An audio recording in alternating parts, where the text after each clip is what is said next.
Hey guys, about a year ago, Barb Hettesheimer of the Hettesworld YouTube channel introduced me to a YouTube channel, Purple on 3. Jody is a Spyder rider. Her and her husband, Tommy G, enjoy traveling exclusively on their Spyder and his Harley Davidson, and they do a lot of travel. Anyway, last year I got to interview them for International Female Rider Day, and recently I became aware that they were planning an epic trip. So I reached out to them to see if I can do an interview with them to talk about the planning for this epic trip and actually just disclose it. So I'm excited for them, and I'm excited to get a chance to do the interview. So I hope you guys enjoy it.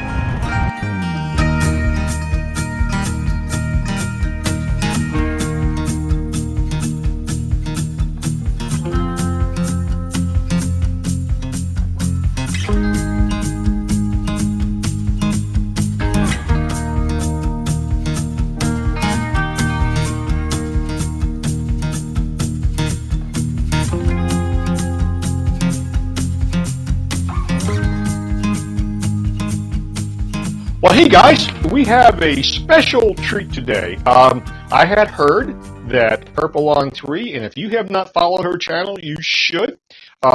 She is a Spyder rider. Her and her significant other, Tommy G, are planning a substantial trip, shall we say. So I've asked if I could do a remote interview, and they've graciously said yes, conditionally that I do a remote interview with them. So that's what we're going to be doing today. So, hey guys. Hi. Hi. Hi, John. How's it going?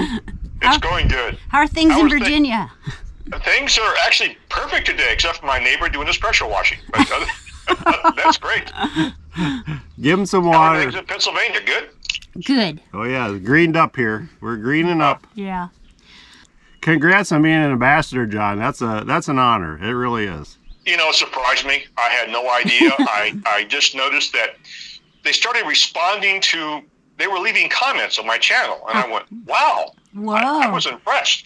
And then I got a request to make a phone call. And, you know, I was convinced it was a scam phone call.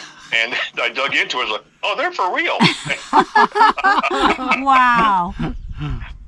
So, yeah, it's an honor. I'm proud to be an ambassador, brand ambassador for Can-Am On-Road. Let's dive into the travel, which is why our viewers watch us here. Understand you guys got a big trip coming up. We do. 2023 is going to be a big year for us. Last year was a big year too. Last year we did 42 of 50 states, and this year, year we're going to 42 of 50 states, 27,000 miles, and this year we're going to finish the other 8.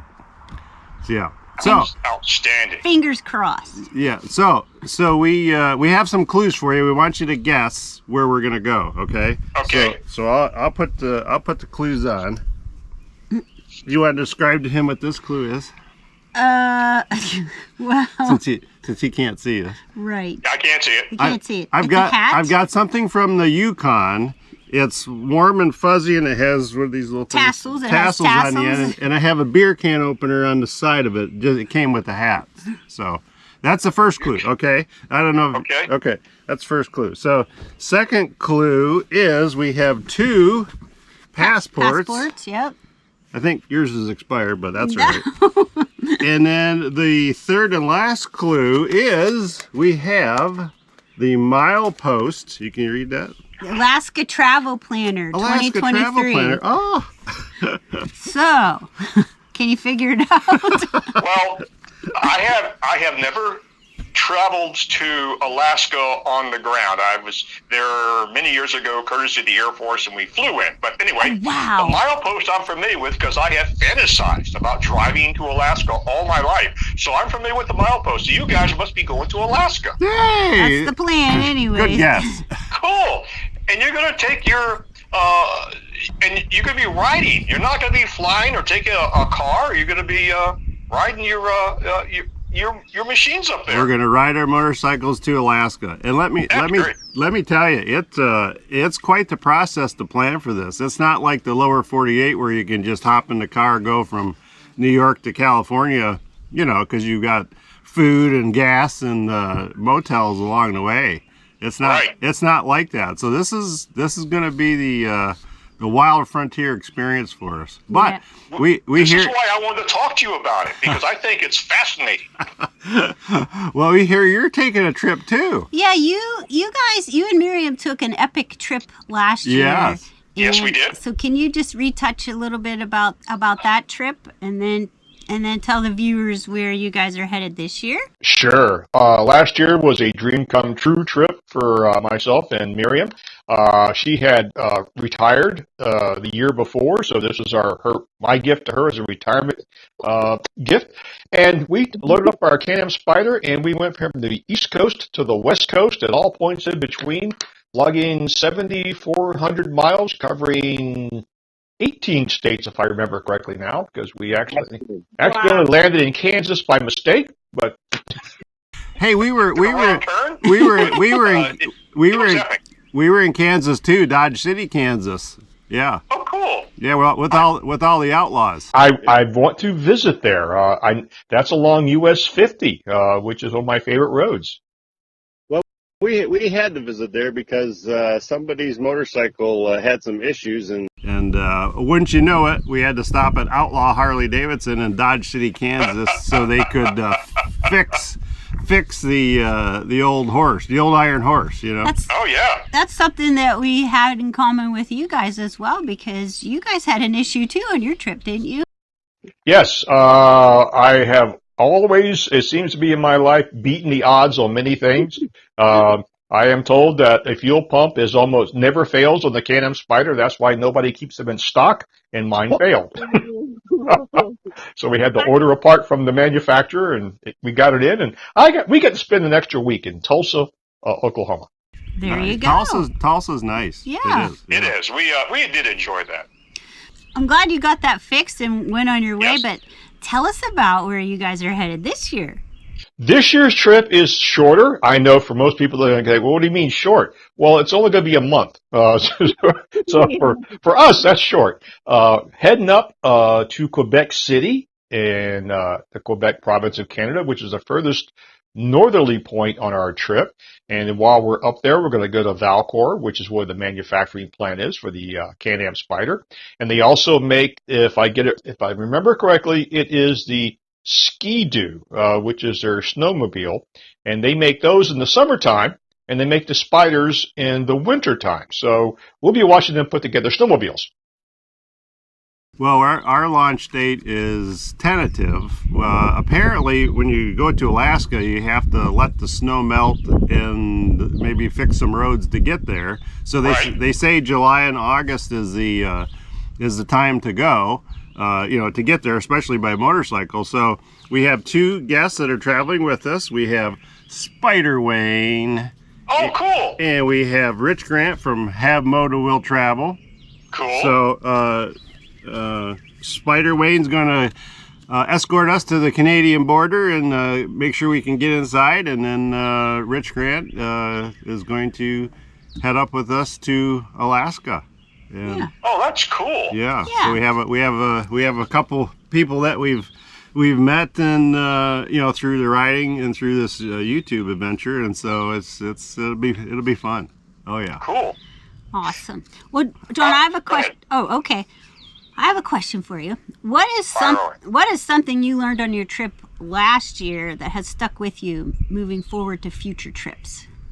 Well, I don't know if we actually learned anything new and unexpected. It reinforced what I already knew. It's important to take rest days. It's important to take non-ride days, even though they may not be rest days because you're sightseeing and that sort of thing.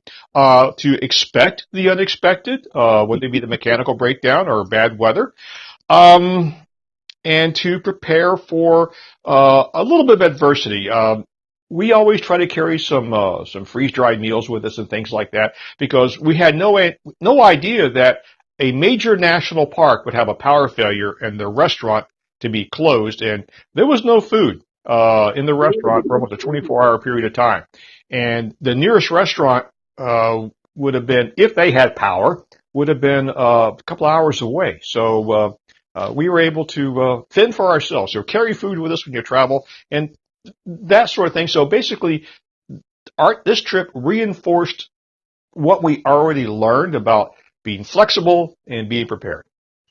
Well, speaking about being prepared, so you can't see, but I'm going to prepare myself with my handy dandy. Jody can describe what. Yes, it's not a funeral, but I have a black veil and I have a hat on for Alaska. And why, honey? Why is this? We hear the mosquitoes. We hear the mosquitoes are really bad, but Yes. aside from the mosquitoes, I bought something for Purple. Her very own. Here you go, honey. Thank you, honey. Her very own Bear attack frontiersman deterrent. bear attack deterrent, and this is a whopping 9.2 ounces. It can shoot 40 feet, John. That's cool. Yeah. You know, and what the strangest things that I become aware of is you could take bear spray into Canada, but you could not take pepper spray. Really? I didn't know that. You would think it's the same thing, but it's not. The formulation is different. And I still have the safety lock on hers, so yours isn't going to. So no pepper spray, huh? But That's my understanding, correct. Wow. yes, we have a case of it just in case. A case of bear spray? I'm just Well, I'm not just kidding. quite. I'm just Not kidding. quite. No. Well, that's good to have because they say there are more bears in Canada than there are people. Really? I didn't know Yes. they said that. Okay, I'm getting a little nervous. Oh, honey, it'll be It's fine. not the bears, Jody. It's the moose. Oh. Moose can be aggressive. We learned that. Okay. That's why I'm giving you the hot dogs, All honey. right. Well, you said you guys are going to be gone about a month on this adventure. How many miles do you anticipate traveling total? And how many miles do you plan to travel each day approximately? well, we have a system that we find has worked for us. We shoot for, now it varies, about 225 miles a day. We find 250 is our top end. And sometimes we'll have a weird day where we'll only travel 75 miles just to get to another place we want to visit. But about 225 is where we shoot for, and that seems to get us into wherever we're staying in time to get in, unwind, settle down, catalog our video, and just enjoy where we're at. Sounds like a good plan. That's a good plan Can because we do that, honey? What? No, we can't do that. Oh. No, we can. That's a good number because by the time you stop for gas and maybe stop and grab a snack or something, but just to sightsee and get pictures of what you want in that 250 some miles, that's a good because that gives you that, like you said, that time to relax when you get to the motel and just talk to the locals. That's a good number. It is. And we've also found that since we shoot video, if you stop somewhere, set up a tripod, shoot something, if you're doing a driving segment where you set the tripod up, drive back, then drive past your camera on the tripod, then have to drive back, turn the camera off, pack it up again, you've lost a half an hour to 45 minutes and you've gone 300 yards. John, I tried that same thing in Arizona, and someone just drove right past me and kept going. So I had to pack up everything and chase after her, So I don't do that. I don't do that anymore.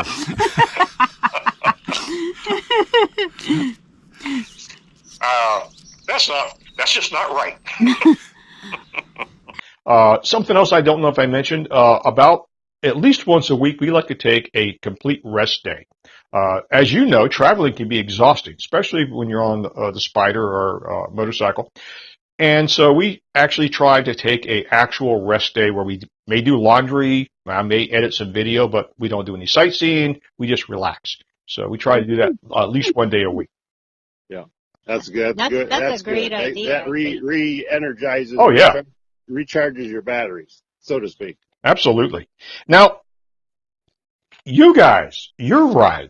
Now, what are your plans for that? Do you have a system that you anticipate using? And I have an idea the miles for this trip will be significant.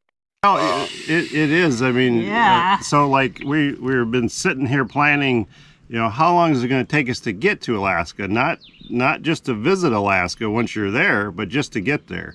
So we're going to go from here to Montana and enter from the Montana-Canadian border to see some glaciers in Banff National Park, Lake Louise, and so forth. So to get from Pennsylvania to Montana, we did it before. We figure like 4 days, maybe 5 if we need something for an extra day. But then it's approximately 2,000 miles from the Montana-Canadian border to Alaska through Canada. So Right. so then we looked at that and it's like, geez, really and again, you're sightseeing the first time you're there, you've driven this, you don't want to rush anything. So we're looking at 5 to 6 days just to get to Alaska. And then, Oh, yeah. so now we're 10 days into the trip and we just got to Alaska. Yeah. So, so it's, you have to plan this trip out really, because again, the gas and the lodging, I've already called a couple places. They say if we don't book now, we won't get in because July and August are their busy seasons. So, Yeah. but the other thing you mentioned earlier about breakdowns and so forth, like, okay, what about maintenance? So just from our house here in Pennsylvania to the Alaska border is almost 5,000 miles. Yeah. So now we need an oil change, and tires last, up in Alaska, I've called, they only last maybe 7 to 10,000 miles. So Right. we're going to need oil changes. We're going to need tires. So it's like, okay, where do you get that done in Alaska? So I've already made some phone calls to set up, just the maintenance. So Wow. Yeah. yeah, it's a different trip to plan. Like I say, the lower 48's easy. But, You're so right. It's with people who have never really thought about this, I don't think they understand the magnitude of such a trip. yeah. No. Yeah, no, No. it's by motorcycle, or car. I mean, Oh, yeah. to drive it. So Yeah. Do you guys have all of your travel arrangements as far as your lodging already made? No. We last year when we had the breakdown in Tulsa, it reinforced my theory of trying to minimize overnight accommodations unless you really have to. For example, we had reservations in Yosemite and Sequoia National Park because if you don't make those a year out, you're not staying in the park. So we had to do those, and that's why once we got the Spyder fixed, we had to pedal fast to get to California. Fortunately, we didn't have to shift a bunch of hotel room reservations as a result, because our general theory is we'll make the reservations for a night, either the morning of that day's ride or the evening prior. And that's where we'll plan that out. So we'll have a fixed destination with reservations. I just don't feel comfortable traveling across country to a town and not having reservations when you get there, because I don't want to be searching for a place to stay in a small. for the last several years, we've done just that. We go as far as we want to go, see what we want to see, wherever we end up. Then that night we find a place to stay, and it's worked out great. However, Cool. This time it's not going to work that way. Yeah. Yeah. Yeah. So I don't think I'd want to sleep on the side of the road. Well, That's just me. Well, John, we have a plan. yeah, because So let me show you what I have here. You can tell John what this is. what is that? What? It's an antique popcorn Oh, popper. it's an antique popcorn popper that you put over the fire. Yeah, you put over the fire, and Doesn't work very it well. needs a little bit of oil. But yeah, what else you got there? Well, so last year we stayed in mostly hotels and stayed with some friends. Yep. This trip we have let's see. So it's in a bag here. Yep. This is my That's a whole bunch of stuff. Airbnb in a bag. Airbnb. It looks like some camping gear. Camping John. gear. What? We're gonna be 60. Well, one of us is already 60. The other one is gonna be 60. So we were like, why not? Let's camp in a tent and sleep on the ground. in Alaska. In Alaska. Wow. So yeah, just in the event, there's no motels available. Guess what? We We've got lodging with us. We got lodging on the side of the road. And it's a plan B. You've always got to have a plan B, C, D, E. hence, where's my bear spray? I Hence put the it bear out of spray. the sun. Yeah, I need. Yeah, so. Let's see. And you touched on your accommodation plans. How in meals? What do you all do for meals when you travel? Well, in the past, we would at the hotel eat a good hearty breakfast because we always stayed at a hotel where breakfast was included, and Right. then we always carry snacks on the bikes. We carry some protein wraps, trail mix, apples and oranges, and so sometime during the day we'll have a snack, and then in the evening when we land, sometimes we'll stop at a gas station and get a salad and take that with us. We've eaten out of. Sometimes we eat out of the vending machine because we're just too tired. No one wants to get back on the bike to go somewhere. And sometimes if I'm lucky, somebody gives me a ride to the drive-through. Drive-through. Oh, definitely the drive-through that's cool. on the back Yeah. of the Spyder. Now, you guys, we've seen you eat the MREs, Yep. and so I touched base with Miriam and asked her which ones you like, and so we ordered. We ordered them. We ordered one and had it for dinner one night, and we're like, Okay. these are pretty good. They're not so bad at all. So we're gonna get some of those also. The only problem with that is she got used to it, so now it's just all I get to eat here. Yeah. Well, it is expensive, and yeah, it is high sodium, but they're designed for people who are hauling a 40-pound pack up down a trail all day long. So that's the nutritional content. But you're right; they're shelf stable, and all you got to do is add boiling water, and then you have a meal. So I know for us, it's a great part of our plan. And they don't taste bad either. No, they Right? don't. They're pretty good. How often do you eat those when you're traveling? Probably maybe 2 a week. Right. Whether it be a breakfast or whether it be a dinner entree. Sometimes it's like you said, you get to your destination, you're tired. You don't want to go anywhere. So you just boil some water and make a meal, or if you're too far away from a restaurant. So it's just good to have options. You're right, and thank you for that tip because you're the ones that told us about Yep. I'm like, what MREs? Come on! And I was thinking of like the Vietnam era, Green Pack Army thing with the crackers that like are as hard as bricks, but not so much anymore. Things have changed in the MRE technology. Oh yeah, absolutely. So you have your route already planned, correct? We do not have a route plan. It is going to be a mix of back roads and highways, depending on how we feel, the weather conditions, and we have, I call them targets, where we want to stay for the night. That way we have a destination in mind. And if the weather's bad, we'll take a major highway or interstate just to get there. If the weather is good and we're feeling good, we'll take back roads to really enjoy the ride. So we can mix and match because when you're traveling in the Northeast, there are a lot of road options. Compared to out west, there are not. And where you're going, there's only one road to get to Alaska, and you guys have to take that road. Yeah, take That's the all. long way home. Now, are you all going to take a similar route coming back along the Alaskan Highway? So the route coming back will be, I think, similar when we'll come back through Montana because with the Sun Highway. Is that Going to the Sun Road, yeah. the Sun Road? We need to do that. Oh, we definitely. need to do Beartooth Pass. Yes. One of the states that we really want to go back and just spend some time in is Utah with all the Yes. Zion Park and everything. But Oh, yeah. there's also a reason we have this. I'm holding up this coffee cup.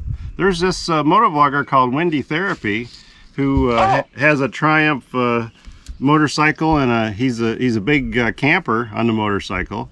We're gonna stop and see Eddie, and then I have this wonderful hat from Craig and Lucinda from Shush Moto Travel, and they're over in Vancouver area. Okay. So yeah, we're just once we get back, in the States, and we'll just maybe head west and then go south and then go east or whatever. What plans have you made specifically for this trip while traveling out of the country? Well, I'm obsessive compulsive with planning and watching YouTube. I watch too many YouTube videos, but I try to learn, and so I watch people who have traveled across the Canadian border recently to pick up some tips. And I think one of the biggest common errors from Americans is they think, well, Canada is just like another state, and you just drive across it. And they don't understand that the United States Constitution does not exist in Canada. They have their own set of laws, they have their own rules, their own culture, and where we're going, their own language. So we know that we have to start doing mileage in kilometers, buying fuel in liters, and speaking French. And so we had to prepare for that. And also, let's see, I had a whole line of thought on that, and I forgot where I was thinking. Such things as healthcare insurance, which you and I have talked about, make sure we have healthcare coverage, cell phone coverage, because Verizon, which is our service provider, doesn't go into Canada. They do have an arrangement with a Canadian cell phone provider, but it costs a little bit more money. And just little things like that to make sure that the life that we have in the United States translates into a trip into Canada. Right now, here's the question. The Alaskan Highway has a reputation of being a difficult road to navigate just because of the condition, generally speaking. Does that concern you guys, especially since you're going to be on a two-wheel motorcycle and the three-wheel Spyder? It concerns me, yes. I'll tell you, this milepost is like, I think this is the 75th year for the milepost. Okay. So that's a milestone for the milepost. But everything mile by mile is in there and describes everything in detail for food, lodging, and road conditions also. Okay. So one of the things we've been looking at is, of course, when the pavement turns to gravel or construction, or the biggest thing we haven't experienced it here is what they call frost heaves. Yeah. Yeah. So we're going to have to be more attentive in our driving. Of course, there'll be 3 or 4 of us, so for the guy going first, I guess will probably be me, and I'll probably say, "Hey, oops, I've fallen off Mount Denali. Don't come this way," something. Tommy has fallen into a chasm. You should not go there. Yeah. We'll get AAA in another week. We'll come back for you. Yeah. So there are some concerns there because it's not the same as the lower 48. But we have this guide. We have other travelers, of course, that have been to Alaska on their motorcycles. So we're taking. Real quick, one of the funny thing was, like, when I called the dealership, he goes, "Oh, you got to bring a trailer for your Spyder because you're going to need tires and belts and brakes and tools." And I'm like,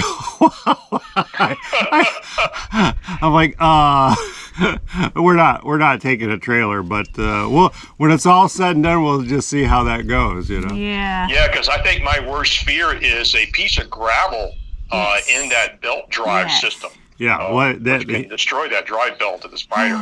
And the other, I don't know as if we can do it by 4-wheel drive, we'll do it, but I would really like to swim in the Arctic Ocean in Prudhoe Bay. However, getting from Fairbanks to Prudhoe Bay is a 2-day process to get there and another 2 days back. Isn't it 500 miles? 500 miles one way, Yeah. and it's a whole different world from Fairbanks to Prudhoe Bay. So we'll check that out when we get up there, but I'd really like to do that. Well, what do you like best about riding this Spyder?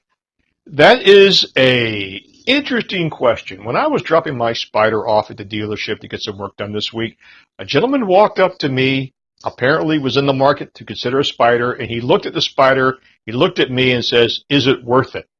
And I'm actually in the process of doing a video because this is our anniversary month for picking up our Spyder. It's our Spyderversary. And I like that. and I said, I don't know where to start. To say it's changed our life would be probably overly dramatic, but it has added to our life in ways we could never have expected. Yeah, we travel, and we love traveling on the Spyder, but we also love the fact that we run into people. Some are fellow Spyder riders, such as yourselves. We get to meet and hang out with folks like you, and then the people who walk up to us and go, "What is that?" if you don't want to have personal contact with people, don't park your Spyder or get on your Spyder when there's other people around, because you will start a conversation. It is definitely unique, because even in California, I was surprised the number of people that came up to her and said, "What is that? What is that three-wheeled?" You know, and then of course you're at the gas station and you need to get going, and they're like, you know, 30 minutes later, you're still talking about it. It's like, have a nice day. It's like, it's just neat. It is. Yeah. So it's a conversation starter. It puts you in touch with a community that I didn't really know existed, and has caused us to have more friendships. And I don't know what to say. It's just, it has really altered our life in ways that I could have never anticipated. It's an easy machine to ride as a motorcycle, and it's fun. People, you know, Jody did a video of last year with eight first-time Spyder riders. I let. Oh, wow! You have to check that one out, John. I let 8. Is that when you were on the trip? You were at. Tell me where that was at, and I may have seen that one. Well, it was all over the country because I let people ride it in California, Colorado, Virginia, here at home. And Florida. They're all moto vloggers, and all have had two-wheel experience, and they were all surprised when they got off the Spyder. They had no idea they had an idea in their head what it was going to be like, but once they got off and shared their experience, they were like in awe, really. It was kind of neat to see, but yeah. They could see how much fun it is. It is. I bet it is.